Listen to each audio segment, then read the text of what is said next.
So, how do you know if you have a food intolerance? So, for me, if I have a reaction, so sometimes I might feel my throat. So, it's like the food doesn't go down as well. It's either difficult to swallow, or maybe you've experienced some bloating in the tummy. Maybe you're extra farty, so windy.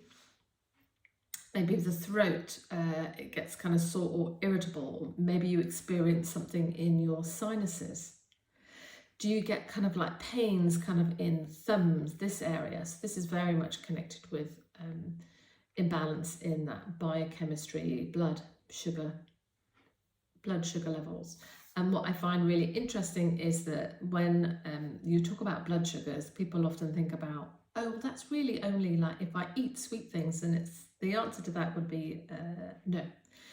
So your blood chemistry, so the body needs energy, and it will take on board your proteins and your carbohydrates, and it will break those down into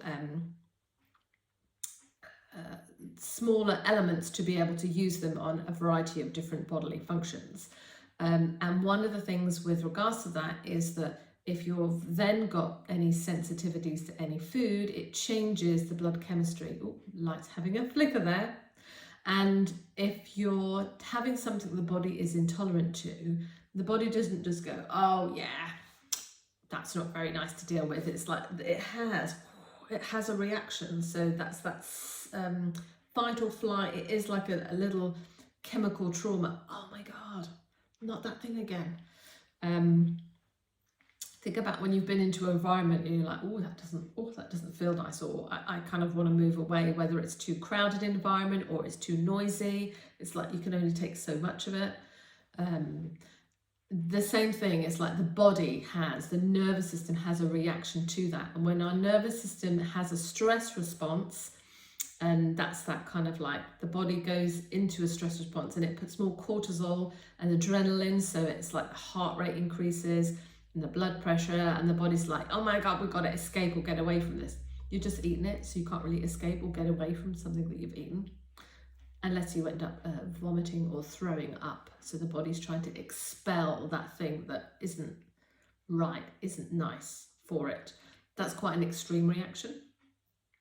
So when the body has a stress response and it's putting more cortisol into the system, it's like that's actually affecting your blood sugar levels in the body.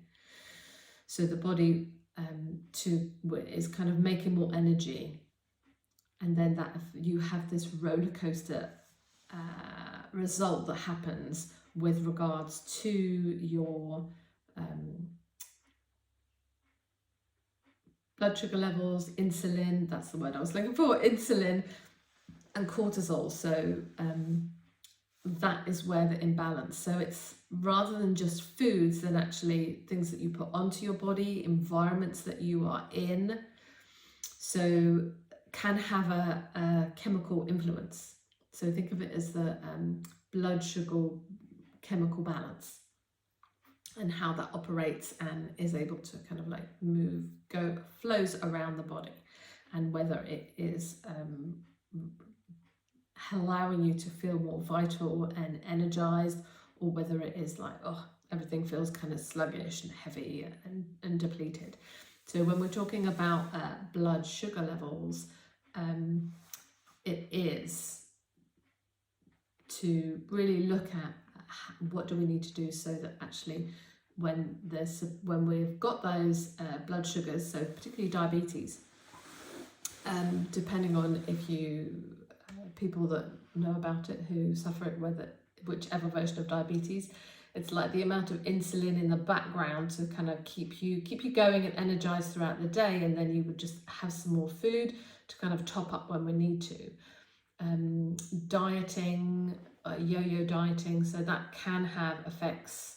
Even if you've stopped doing that, it's like the body has to find its way to come back to a neutral, and it can take actually, let's have a look,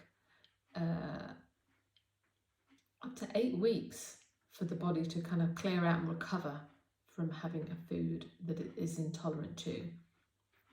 It actually takes about 3 weeks for the body to be able to clear that out of the system. 3 weeks of you not eating that particular food.